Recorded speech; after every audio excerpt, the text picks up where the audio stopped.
And welcome back to this European Quidditch Games of 2019 in beautiful Bamberg. I'm Philip Stolz and I'm joined by the beautiful Gio Ferruno.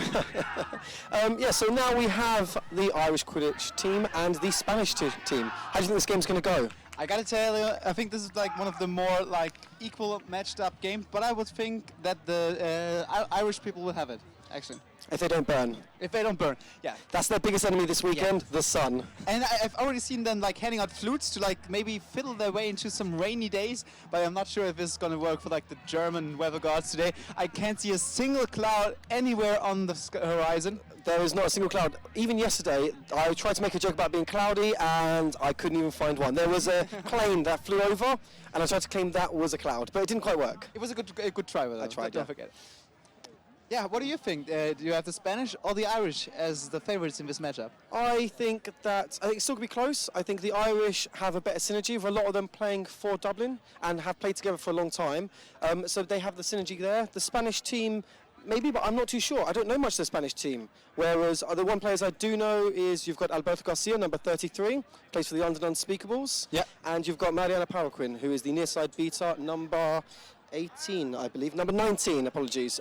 She plays for the Manchester Manticores. Yeah, I think you can't forget about Miguel Vasquez. He's a great person in the Quidditch community, organizing a lot of stuff, but also a good guy to have on the pitch himself.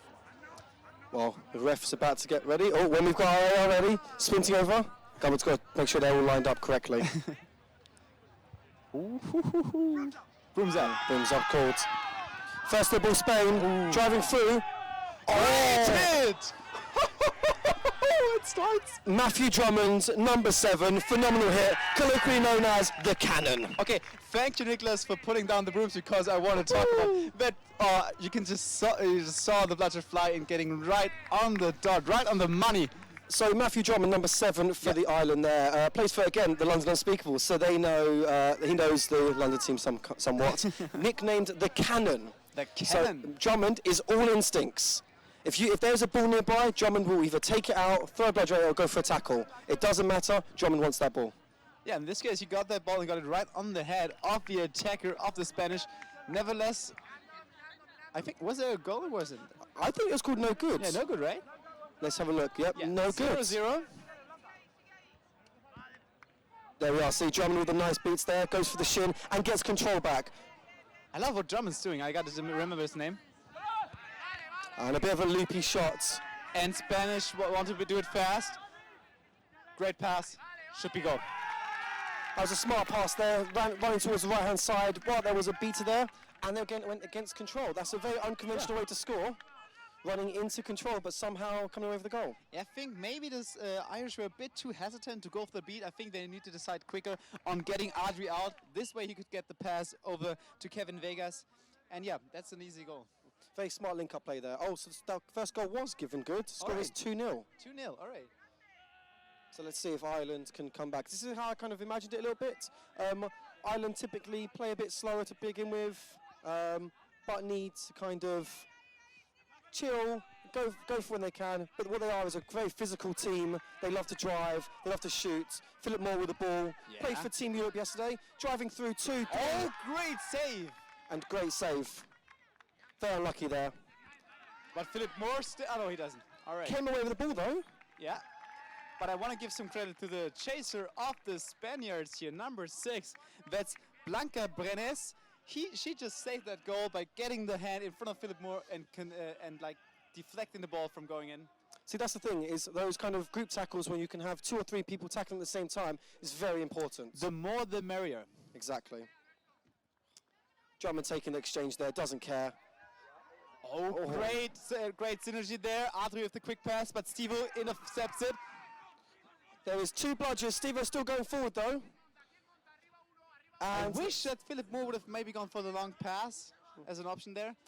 Long just over the top hoop. Nice idea though, but we need to maybe they need to try and work out a way to utilize the chases a bit more. That quick break was on. They were against control, but they just didn't quite pay off. A little bit sloppy at the beginning. A little bit sluggish. Maybe that's maybe hopefully they'll warm up into the game, but let's see what they can do. Or maybe we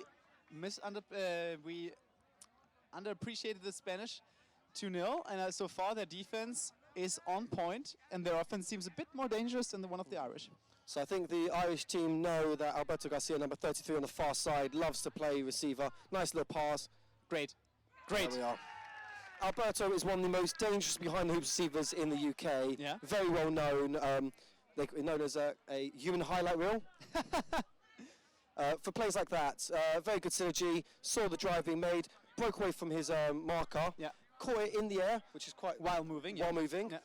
faked the shot, landed, and then took it in for the second attempt. Very nice play there. He made it look easy, actually, which it isn't. No, it's not. Very effortless player there.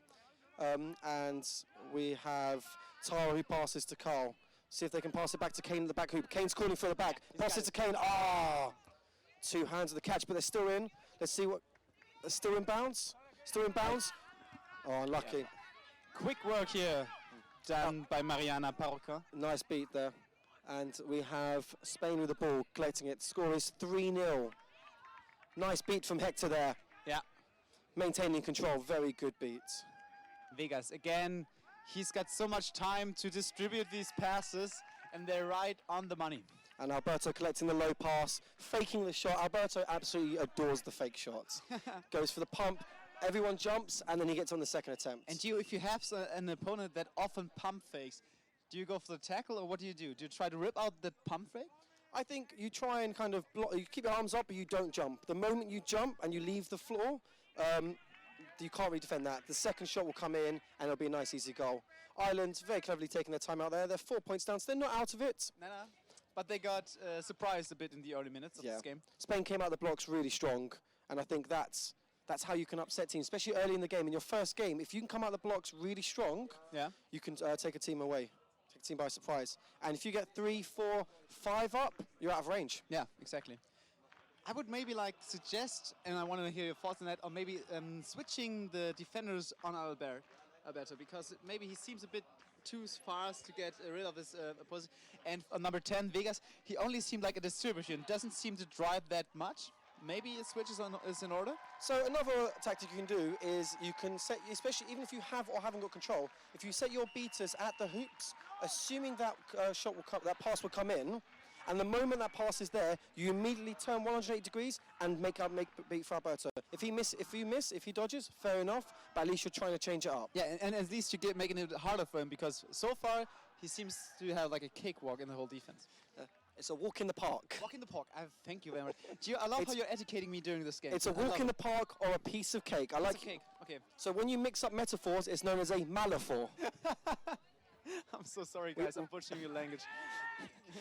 we are nothing but educational here. And the pass from Kane to Carl, unfortunately, not good. And we have a loose bludger. Yeah, and maybe there was enough contact to get it out of bounds, so otherwise. There's bludgers flying left and right. Great block. Great deflection there from Chloe Smith. Phenomenal player, plays in Wales, loves to tackle. Yeah. Very strong, confident. Carl driving through. 1, 2, 3. But a good save from the keeper, utilising the immunity from being goaltending. Yeah, and we see that there's a call against the Irish team. Let's see what the call's for. I mean, that was strong from both sides. And yeah, Chloe Smith, we're still a lot of contact, getting the pass back to her teammate, driving through 2 Spaniards and getting off the long shot. But still, Vegas was paying attention, getting a hand through the hoop and blocking that shot. Good awareness there. Was always standing behind it, assuming that way. If that's happened, realistically, you might want to maybe change the hoop you're going for. Yeah. It might take a little bit longer, but it's a good idea.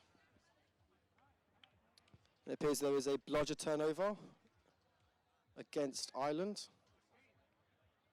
I actually did not see if there was anything wrong with the gameplay, and there wasn't. That's fair. I think we were distracted by the nice drive. Yeah.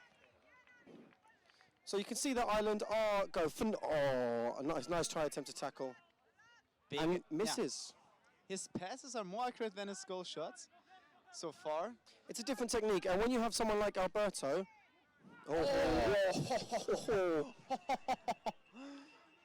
no, that's you can't. Okay, I thought it was going to be a helpless receiver call.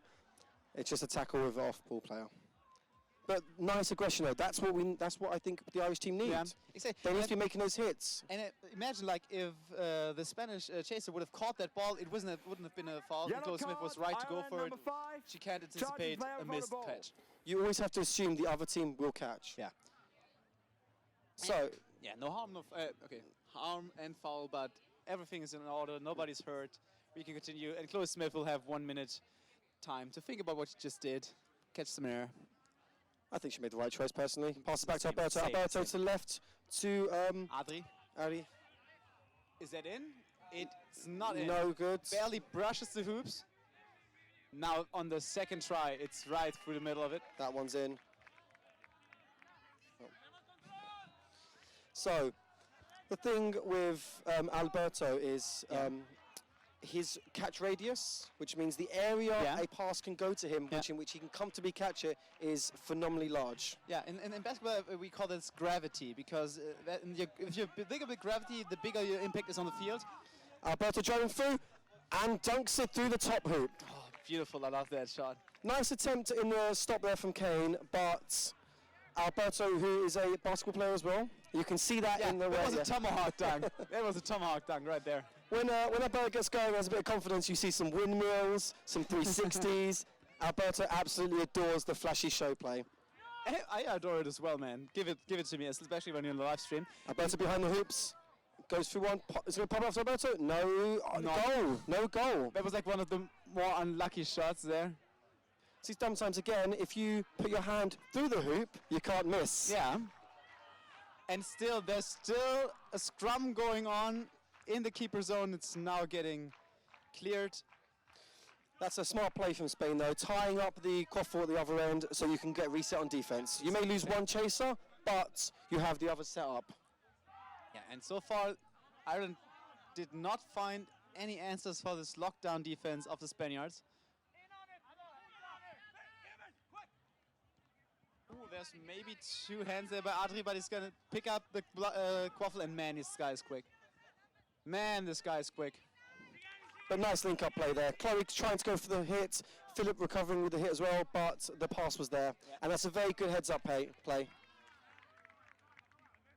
So I think the Spanish team are playing very nice defense. They're playing quite high up, being aggressive, not letting the Irish get momentum to drives. Because once they've had a bit of momentum, we saw with Carl earlier, drove through 3 tackles. Yeah.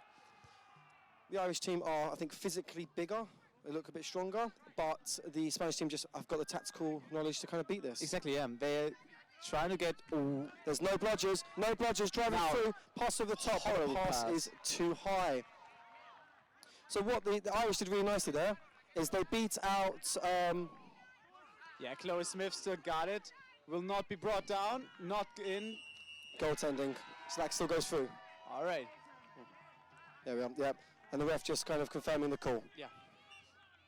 But what happened there was, so Matthew Drummond beats out Alberto on points, which creates a no contact zone. Yeah. Then immediately aggresses towards the beater. Even if you create the trade and you lose your bludger, but they get beat out, that's an immediate no bludgers, and Ireland should be going for the drive there. And I think that's a good recipe. They should maybe try that again as soon as they get the quaffle. Yeah. But at the moment, Ireland have no bludgers on defense. One coming back in, and a nice interception there from number 22, Katie. But the ball is still with Spain. Still trying to tackle. Philip Moore with a tackle. Keep pushing back. Passes off. Yeah, the Spanish have too much time to change their offensive attack. And there is Miguel Vasquez with the goal. 10-80. Interesting tactic there from Eamon O'Keefe as the beater. No bludger in hand, but faked the beats. Maybe to try and psychologically hinder them. Sheesh. This game is getting more and more difficult. Now I have to think about bludgers that don't even exist. It's the ghost bludger technique. So we have the German with their 3 bludger technique. The Irish have a ghost bludger technique. It reminds me of the early days when there's 5 bludgers. What? Niall Rowe driving through. Okay, I'm wondering what the call is now. I believe it was contact from behind, but let's see. But it's for number 38. Let's have a look. I think he ignored it. Yellow card, Spain, 38, ignoring referee call. Yeah, he was called back to hoops and didn't hear it. Ignoring ref calls. I mean, sometimes the ref calls don't exist, right? Yeah. That's like the new tactic of the refs. It's, it was an accident. I didn't hear it the first 7 times. Oh no. No habla inglés. I'm a little rascal, am I? No habla inglés. I don't think the Irish can get away with that one. Great. Oh, unlucky with the reception there from Katie, but she's still safe. But passes it and the keeper collects.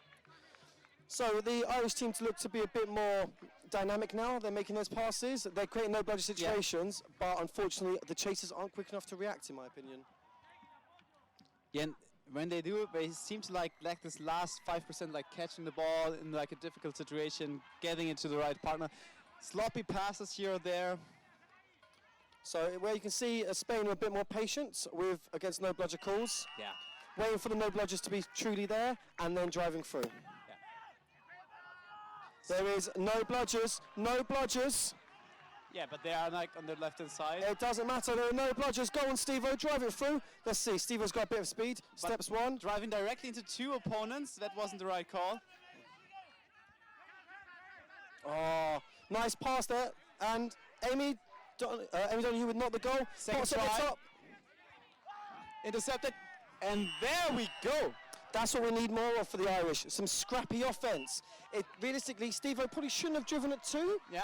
But kept going. Tenacity, that's what you need. Yeah. And his female chasers were there to pick up the slack.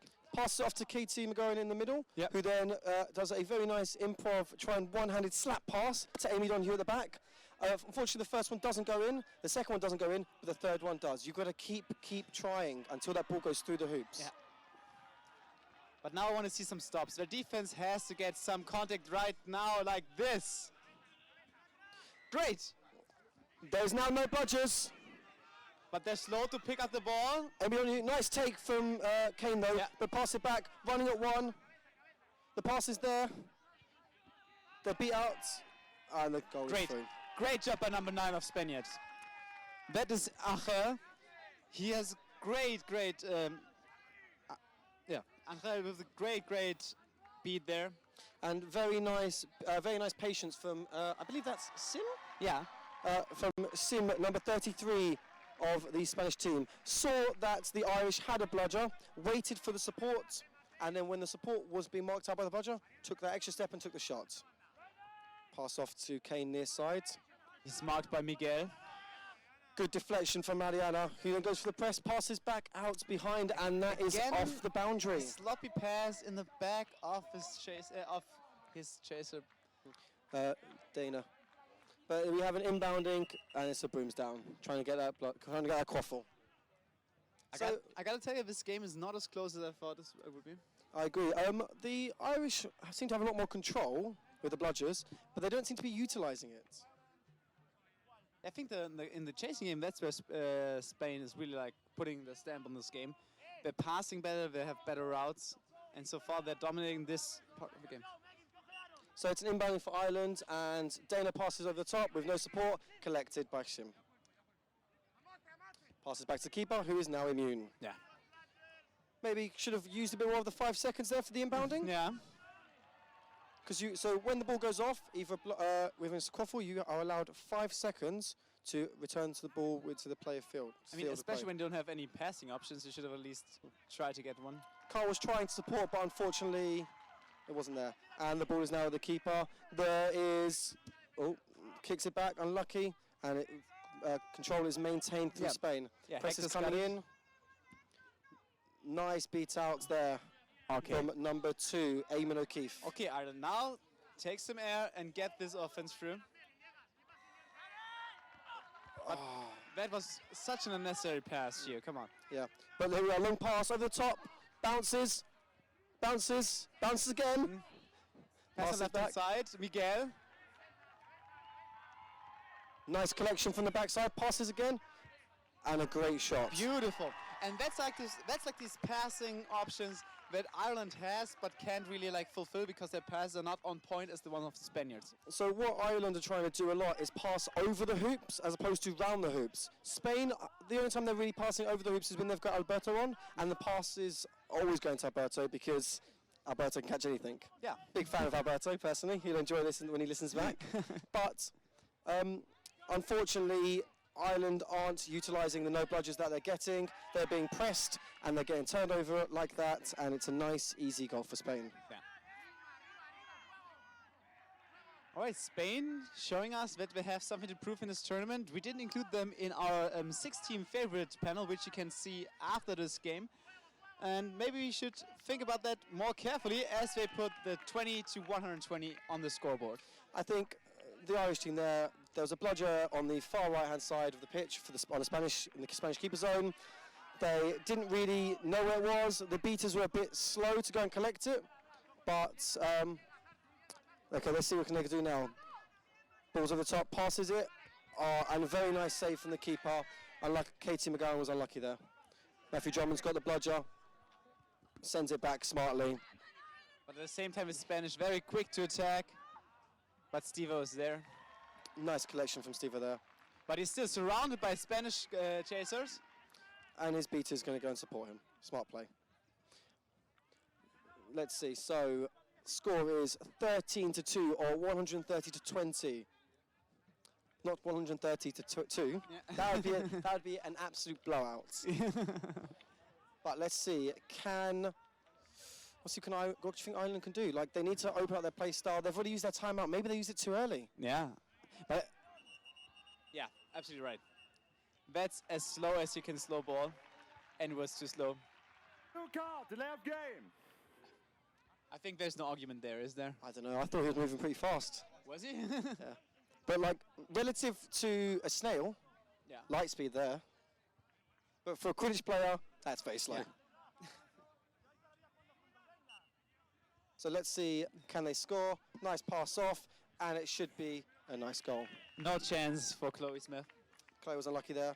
But that's the thing, when you've got a no bludgers situation like that, hand through the hoops. I think I must have said that about 50,000 times on a live stream. I mean, we can, like, every time you say it, we like donate €1 to like a charitable cause for your choosing. Are you going to donate this? Because I definitely won't. Okay, if you keep it under 50, I'm doing it. Okay, that's fair. So, ball now with Steve-O.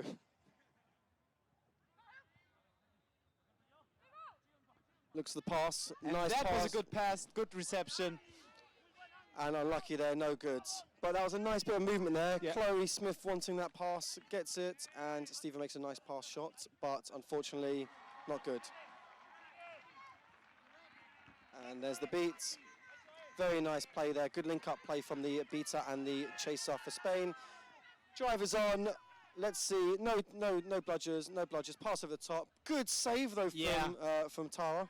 They nice jump for someone who's relatively short.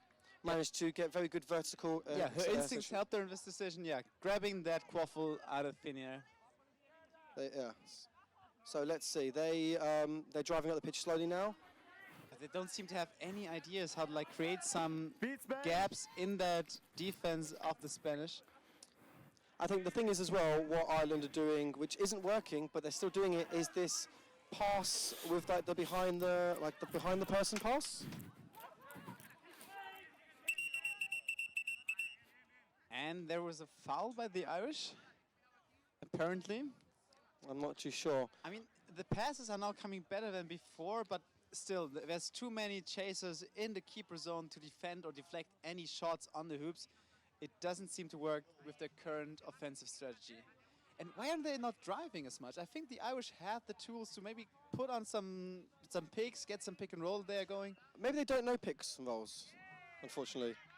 Maybe it's tactics they've not worked on. They've gone for this drive and dish strategy. They've put all their eggs in that basket, and unfortunately, it's not paying dividends. Actually.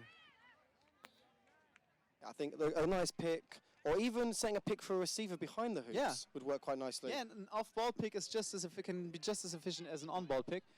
And now we can see the Spanish just twisting and turning through the defense and putting 20 to 150 on the scoreboard.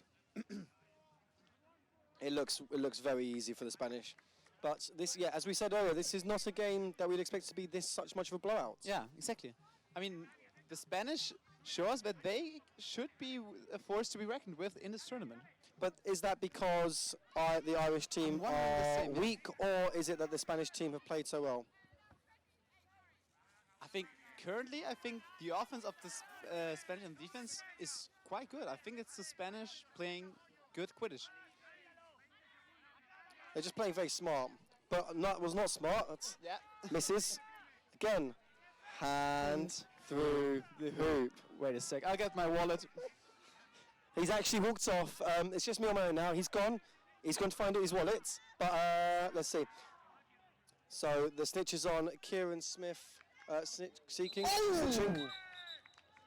And a nice catch there. Philip Moore trying defensively seek, couldn't do much. Adri of Spain going with the right hand, switches up, goes to the left. Nice easy catch. I mean, I didn't know Adri before this game, but he seems like a very agile player, one of these very, very quick movements, long arms for the reach, and he showed us that he can catch the snitch in an instant. Bit of a dark horse for this tournament, Yeah. Spain. I mean, and Spain didn't really have that exceptional good seekers in the past, and maybe that's one thing that can like get them over that hump. It's interesting that Adri was the starting seeker. Maybe the Team Spain knows something a bit I don't. So typically Alberto is a very agile seeker, but very good in swim games and likes to catch around people using his athleticism, his acceleration, and very long arms. But Adri with the nice aggression, and again, good tactics, going right hand, switch to left.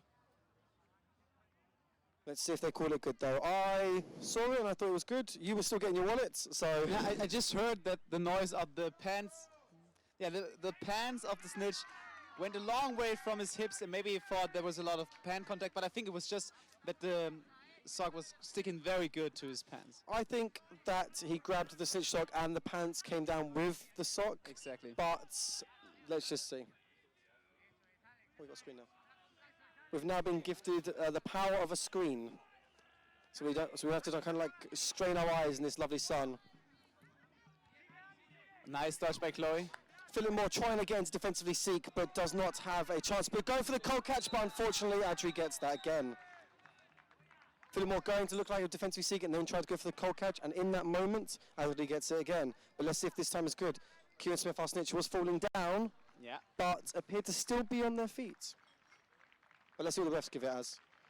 I think the Irish team will be happy with the game being ended now. Less time in the sun. Let's get some more sun cream on. It's probably all sweated off.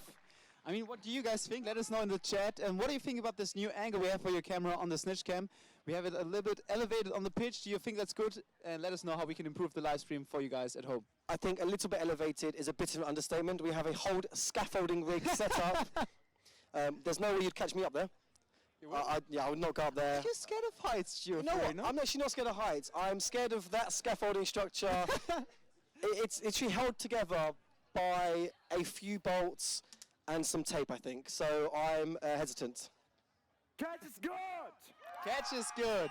2180 star. Spain puts that W on the board, and rightfully so. They dominated this game. Yeah, that was a very nice start for Spain. They'll be happy with that. Potentially a dark horse for a medal?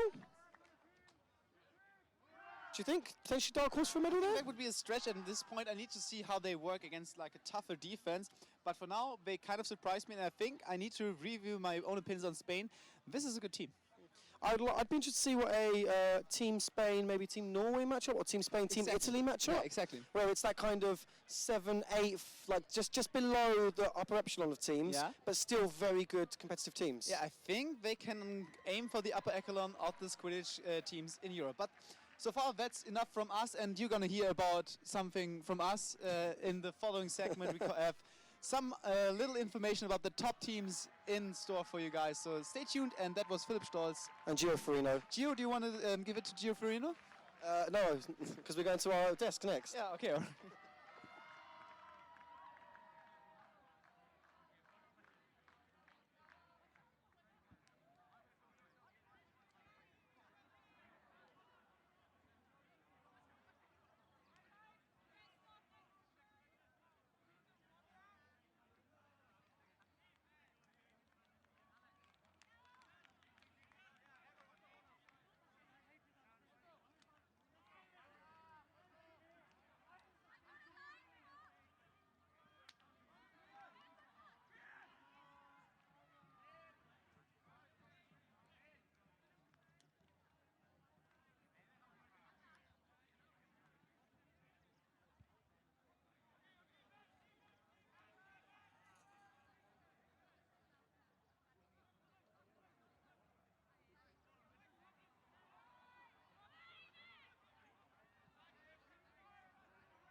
And welcome back to the European Games 2019.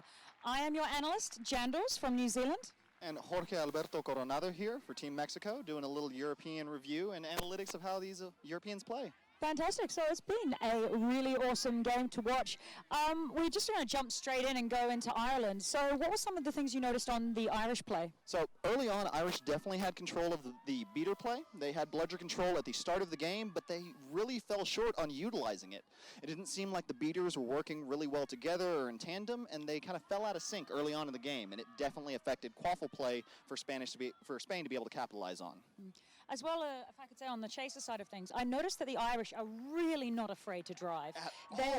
I actually was taking a little tally mark over the course of the game, but not only are they not afraid to drive, they're also extremely good at getting off the pass during the drive. More often than not, and probably about 60% of the time or more, they'd engage in a really heavy tackle and still get off a clean pass, which is actually a very hard thing to pull off for Ireland. Their downside, though, was their passing. You could definitely see that they were not very confident. They were catching low, sort of around the stomach, around the chest. You could see with Spain, in contrast, was catching well above the head. So it was definitely not working very well for them in those first 10 to 12 minutes.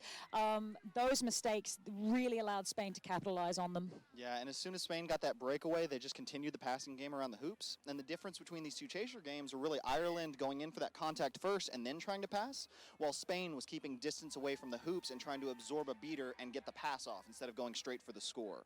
And it gave Spain a real opportunity to work around the hoops and look for their opening to score, where Ireland was trying to take a shot for the hoop or trying to take a shot for their chaser near the hoops, and it just kept falling short.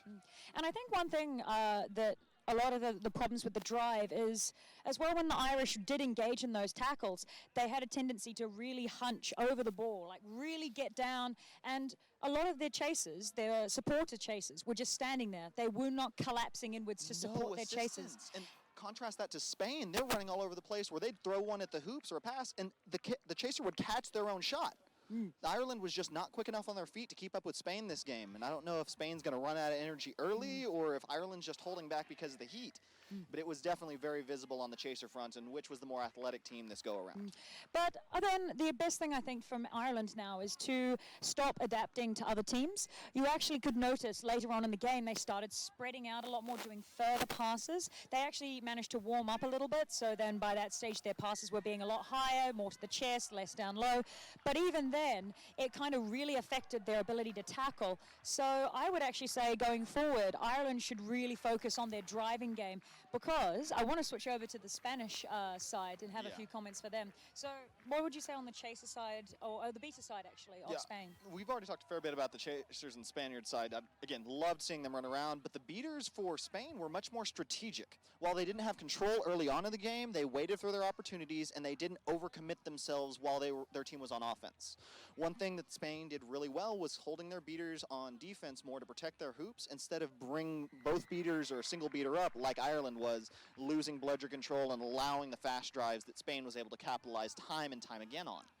I also did actually notice that you could see a lot of the beaters on the Spanish side hugging it quite close to hoops. Yes. They were then having on the, they then actually had their of kind of their unmarked beater, essentially, way up near this midway line, really capitalizing on the Irish attempting to beat points, and they were just grabbing the ball, creating a chaos that allowed a quick turnover and a quick goal. Yep. One thing that I actually really liked about the Spanish team as well was their ability to pass roughly 3 to 5 times with every single goal. It was just unbelievable to watch. It's really beautiful Quidditch as well. You can really see the synergy, the trust, but also a good thing to note as well is actually looking at the faces of the players. When they're coming into a drive, they're looking left, right. They're actually mentally placing where all their players are. Situational awareness. Exactly. They're very aware of the field. But the fact that Spain moves so incredibly fast made this even more impressive to me, because they actually can, they actually know what they're dealing with. They can actually predict their teammates' movements, which is something that you really need, is really, really valuable to their team. It definitely seemed to disorient Ireland, especially later in the game when the heat started taking its toll. When Spain was just continually running around, you couldn't keep, or the Irish beaters just couldn't keep their head on a swivel or keep up. And as soon as that third or fourth Spanish chaser would get the ball, they'd have an opportunity for the shot from that hesitation on the beater side.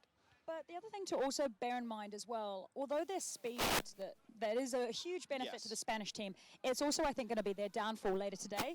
Despite what our two commentators were saying earlier when they said, oh, they could medal. I'm sorry. It's going to take a bit of changing on their side to actually medal. That's not going to work for every team today. Exactly. Well, they have a tendency to run around players. So that's not going to fare well for them when they go up against a heavier hitter. So Ireland, for example, really struggled on the chaser game, but they were still maintaining control, and the ball was actually staying in Ireland's possession most of the time. So Spain was really making the most of the time it did have the ball, but they're really going to struggle if they keep trying to run around players, or they were very, very reluctant to actually ever engage in a tackle. You give an Irishman or an Irishwoman the ball, they will just straight through. Their drive is their default, whereas on Spain, their default is let's try and avoid the tackle. It's a last resort. So that's really going to hit them hard, I think, later today when Spain actually have to really make those tough decisions. They can actually go for the drive instead of just passing in round hoops, because it's never going to actually, with a team like Ireland, it's going to confuse their beaters. But you've got a really solid set of beaters like They'll from shut that down extremely quick. Exactly, especially from Team Belgium. So it'd be good to see how Spain fares up later today. Let's see if they adopt and watch the live stream. Yeah. But other than that, I really think it's about conservation of energy right now for a lot of these teams. While Ireland was trying to drive their way in, will take a little bit of a toll on you. It was only one or two chasers that gets tired out per play, as opposed to Spain that's getting all four of their chasers involved, or three chasers and their keeper involved. It's going to tire them out as the day goes on. You've still got a long day tomorrow that people are going to have to deal with soreness and deal with every other part of this, 35, 38 plus degree weather. We're scheduled for 34 degrees here, I think, down in Bamberg. But thankfully for a lot of us, mostly the volunteers, there's actually a swimming pool right next to the field. So there's going to be they're going to have a very, very successful day in ticket sales for the swimming pool today. But it'll be, I think as far as the heat goes, you're also going to see a lot more tired, a lot more fatigue, a lot more mistakes, I think. Yeah. Less on the physicality. I think that definitely will amp up. Teams are being cautious, not even just for Spain and Ireland, but I also noticed for Netherlands and versus France, and also the Belgium versus Scotland. Scotland and Netherlands were playing their A teams, but Belgium and France were clearly playing their second lineup. They're being a lot more careful with how they're playing things out. They want to play that later game. They want to save their players for the later game. And I should also actually mention right now, while I'm talking about other teams, we do actually have 5 pitches down here at European Games. So if there's something you want to hear more about, get some more updates on, please tweet us at EG2019 Live. That's EG2019 Live. Send us your questions, send us your comments, and we can keep you updated on what's happening down here on the fields. We need as much feedback as we can. We're trying to make sure that Quidditch is available for everyone around the world, because this is one of the best displays you'll see, especially in Europe. Exactly. I can't wait to see the rest of the day. Well, I think we'll sign off there because we're about to go into a really quick pre-recorded segment from Gio and Philip, our beautiful commentators. They're going to be actually outlining some of the top teams today, and so we hope you enjoy. You can sort of see what the predictions are for the rest of the tournament. But until then, I'm Jandals from New Zealand. And I'm Jorge Alberto I'm from Texas, playing with Team Mexico and out here exploring European Quidditch. It's been wonderful, and hope y'all enjoy the rest of the live streams today. Fantastic. Enjoy.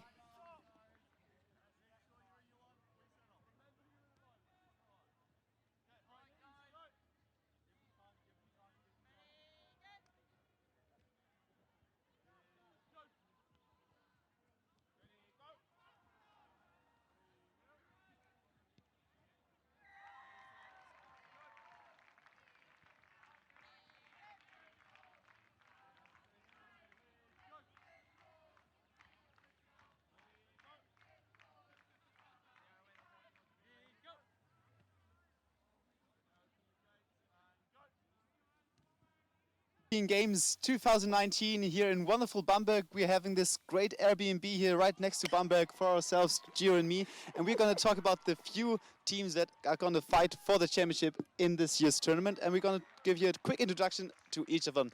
It's going to be me and Gio talking to you about the favorites of the tournament. Gio, do you want to start? Yeah, so obviously being from the UK, I've got to call the UK favourites. Last year's winners, or 2 years ago's winners, defending champions. A lot of the team has changed, but they've still got some really strong players. Players like Callum Lake, who, if you remember, caught the snitch against France during swim. But they do have a lot of new players. Players like Geneva Chambers, Tommy Ruler, Mike Jorich, who I think is probably the youngest player at the tournament. I think he's 16. Oh my God, that's really young. Yeah, I think he was going to play on the UK squad for World Cup, but he was too young, unfortunately. Other players, the two keepers they've got, Matt Croft and Alex McCartney, are both brand new players to international tournaments. I think the UK are trying to build a development team for World Cup as the goal.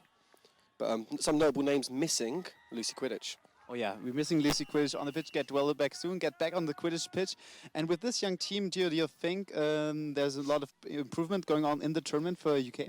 I think having new blood is always good. It helps the kind of the older guard have to fight for their position. There's no easy rides anymore.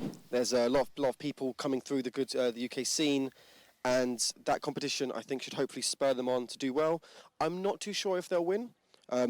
Even the more experienced players in an international scene, players like Tom Norton and Ed Brett, who are both rostered for World Cup, saw minimal pitch time, and that may affect their mentality going forward. All it takes is one or two mistakes to kind of really swing you the negative way. But I think they should do well. I think maybe my prediction is fourth. Fourth, that would be an understatement for the UK from the Brit to my left. And talking about other teams that could fight for the trophy, we have to talk about Norway. Last time they hosted the European Games, came in a glorious third place. Last year's World Cup, they only finished 11th. We're kind of shell-shocked a bit in this tournament. And this year they want to put on their aggressive play again and hopefully go for the title. Their coach is Jacob Lenz, the coach of the OSI Vikings, also coaching the team. His assistant coaches Stein Elgetun and Martin Bayer. And what Norway always excelled at was like aggressive and very focused speeding game, but that's going to be hard because Amund Sturse is not coming to this year's tournament as a player. It's going to be a lot of focus on the other players, on the other beaters like Mette Sundal or like Merlin Zimmermann, which played an impeccable EQC. I hope they're up for the task, but Amund Sturse's play is going to be missing in the beating game. So my guess is that Norway needs to think about other options that they didn't play it in the last few years, like more passing and maybe like for the quick one-pass offense. Maybe even aggressing into one bludge situations as opposed to waiting for your beaters to make no bludgers, taking a bit more of a risk in the chaser game, trying to open up the play, help the beaters out if the beaters aren't as experienced. Exactly. It seems to me that their playbook has widened a bit than in the previous years because they need more focus on the passing. I was talking to the head coach. He was talking to me that they're trying to do like the pass and dodge game, like as we've seen in the UKC. Paris performed that brilliantly, but also like they want to apply that to more than just one single player or like 2 or 3 players and get a more engaging offense in that way. Also, Norway, I wouldn't put them as the favorites in this tournament. I personally would say they'll probably like place 5th or 6th in this tournament. But best of luck to you, Norway. We hope you can do it and give us a hell of a time on the pitch. Okay, this was the introduction of the Team UK and Team Norway. We're coming up with Team Turkey, Team Belgium, Team France and Team Germany. Stay tuned and we'll give you the facts and deeds of these teams. Thanks.